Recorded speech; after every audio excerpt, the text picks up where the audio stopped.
नमस्कार दोस्तों, मैं आचार्य वसुधा हार्दिक अभिनंदन करती हूँ आप सभी का आपके अपने YouTube चैनल गुरु सप्तऋषि ज्योतिष शिक्षण संस्थान की ओर से।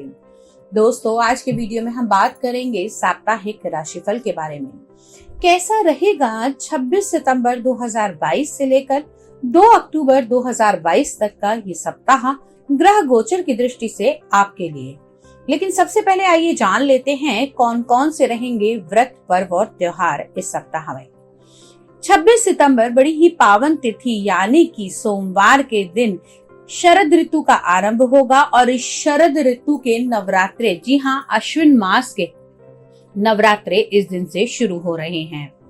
27 सितंबर को पर्यटन दिवस मनाया जाएगा, जी, विश्व पर्यटन दिवस। 29 सितंबर को वरद चतुर्थी रहेगी तथा 30 सितंबर को ललिता पंचमी रहेगी। उसके बाद जान लेते हैं 1 अक्टूबर को षष्ठी का व्रत रहेगा तथा 2 अक्टूबर को सरस्वती आवाहन और गांधी जयंती रहेगी। तो दोस्तों, ये तो है ब्यौरा इस सप्ताह में आने वाले व्रत, पर्व और त्योहारों का। अब आइए जानते हैं आपका राशिफल। चलिए बात करते हैं कुंभ लगन वाले जातकों के बारे में। कैसा रहने वाला है ग्रह गोचर की दृष्टि से ये सप्ताह आपके लिए। कुंभ लगन की अगर मैं बात करूं तो आपके लगन के स्वामी अपने से 12वें भाव में विराजमान हैं, यानी कि शनिदेव गोचर कर रहे हैं आपके 12वें भाव में। देव गुरु बृहस्पति का गोचर चल रहा है कुंडली के दूसरे भाव में, आपके कुटुंब भाव में।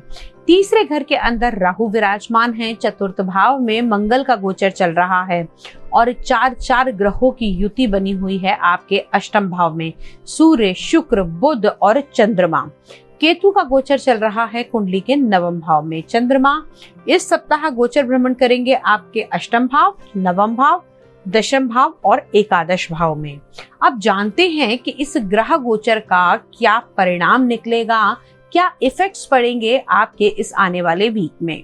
सबसे पहले अगर हम बात करें तो जो शनिदेव का गोचर चल रहा है आपके 12वें भाव में, तो कहीं ना कहीं आपको मल्टीपल लैंग्वेजेस देगा और साथ ही साथ इस सप्ताह के अंदर आप लोगों को अगर हम बात करें तो यहाँ से कुछ ना कुछ आपको नया सीखने का भी मौका मिलता हुआ दिखाई देता है।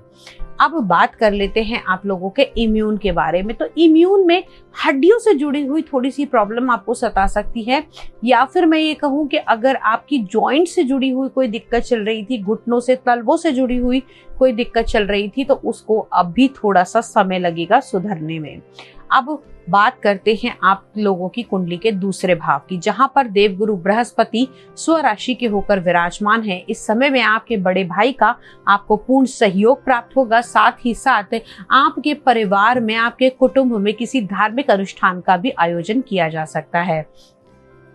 आपकी वाणी बड़ी ही नरम रहेगी और साथ ही साथ आपकी ज्ञानवान बातों से लोग आकर्षित होंगे और आपकी तरफ प्रेरित होंगे। अब बात करते हैं आपकी कुंडली के तीसरे भाव के बारे में, जहां राहु का गोचर चल रहा है। तो दोस्तों, इस समय भाई, मित्र, दोस्त, संबंधियों से थोड़ी सी खटपटाहट हो सकती है, रिश्ते बिगड़ सकते हैं, थोड़ी सी सतर्कता बरतने की आवश्यकता है। मंगल का गोचर चतुर्थ भाव में स्पेशली उन लोगों के लिए बहुत शुभ रहने वाला है जो बिल्डिंग मटेरियल का काम करते हैं, प्रॉपर्टी डीलिंग का काम करते हैं, रियल एस्टेट के बिजनेस से जुड़े हुए हैं, ब्रोकरेज का काम करते हैं। उन लोगों के लिए ये टाइम पीरियड बहुत ही शुभ रहने वाला है। साथ ही साथ अगर आप सेना में, पुलिस में, फौज में कार्यरत हैं तो भी आपके लिए ये चीज अच्छी रहेगी। अब मंगल का ये गोचर सीधा आपके कर्म भाव पर अपने ही घर को दृष्टि डाल रहा है, तो कहीं ना कहीं स्पोर्ट्स मटेरियल से, स्पोर्ट्स कोटे से भी जॉब लगने के चांसेस आपके बने हुए हैं इस सप्ताह में। अब बात कर लेते हैं आप लोगों की कुंडली के अष्टम भाव की, जहां पर इस समय 3 राजयोग बन रहे हैं। अब इन राजयोगों का आपके जीवन पर क्या असर पड़ेगा? सबसे पहले सूर्य बुध आदित्य राजयोग जो बन रहा है अष्टम भाव में।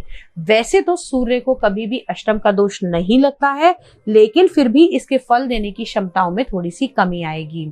साथ ही साथ इस समय में आप लोगों का शुक्र से नीचभंग राजयोग भी बन रहा है, लेकिन इस समय में आप लोगों को ध्यान ये रखने की आवश्यकता है कि रीनल प्रॉब्लम, स्किन से जुड़ी हुई, और अगर आपको कोई प्रॉब्लम चल रही है, और मैंने बोला जॉइंट और हड्डियों से जुड़ी हुई अगर कोई प्रॉब्लम चल रही है तो उसका ध्यान रखने की आवश्यकता है। माता पिता की सेहत का आपको बहुत ज्यादा ध्यान रखना है, बिल्कुल भी लापरवाही नहीं बरतनी है आपको इस समय में। अब बात करते हैं आपके कर्म स्थान की। जैसा कि हमने कहा था कि आपके कर्म स्थान यानी मंगल आपके चतुर्थ भाव में, आपके सुख के स्थान में विराजमान है, तो जितना काम करेंगे उससे आपको सेटिस्फैक्टरी रिजल्ट तो मिलेंगे, लेकिन हाँ ये है कि आपकी तृष्णा इससे समाप्त नहीं होगी। आप जितना भी पाएंगे आपको उससे अधिक पाने की लालसा बनी रहेगी। इस सप्ताह में आप लोग किसी नए कार्य के अंदर, नए प्रोजेक्ट के अंदर इन्वॉल्व हो सकते हैं, लेकिन उसको कंप्लीट होने में या फिर उस प्रोजेक्ट को पाइपलाइन में आने में थोड़ा सा टाइम पीरियड लग सकता है।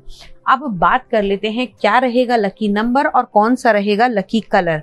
तो दोस्तों अगर मैं बात करूं लकी कलर की, तो इस सप्ताह आप लोगों के लिए जो लकी कलर रहने वाला है वो रहेगा डार्क ग्रीन कलर, और लकी नंबर आपके लिए रहेगा नंबर 3। अब अवॉइडेबल क्या रहेगा, आपको इस समय में किसी भी ऐसे व्यक्ति से बचने की आवश्यकता है जो आपके कान भरता हो या फिर आपको दूसरों के प्रति भड़काता हो, क्योंकि इस समय में आप दूसरों की बातों में आकर अपने काम को बिगाड़ सकते हैं या अपने काम को आप लोग डिस्टर्ब कर सकते हैं। दोस्तों आज के वीडियो में इतना ही, लेकिन आप सभी से अनुरोध करूंगी कि यदि आप चैनल पर नए हैं और आपने अब तक चैनल को सब्सक्राइब नहीं किया है, साथ ही साथ मेरे बहुत सारे ऐसे व्यूअर हैं जो चैनल पे आते हैं लेकिन अभी तक उन्होंने सब्सक्राइब नहीं किया है, तो भाई देर किस बात की है, प्लीज सब्सक्राइब कर दीजिए, साथ ही साथ बेल आइकॉन को जरूर दबा दीजिए ताकि आने वाले सभी वीडियो आपको समय से मिल सके। और यदि वीडियो अच्छा लगा है तो इसे शेयर कर दीजिए ताकि किसी और का भी भला हो सके। यदि आप हमसे अपनी कुंडली का विश्लेषण कराना चाहते हैं, घर या फैक्ट्री का वास्तु कराना चाहते हैं, तो आप स्क्रीन पर दिए हुए नंबर पे या फिर डिस्क्रिप्शन बॉक्स में दिए हुए नंबर पे हमें संपर्क कर सकते हैं।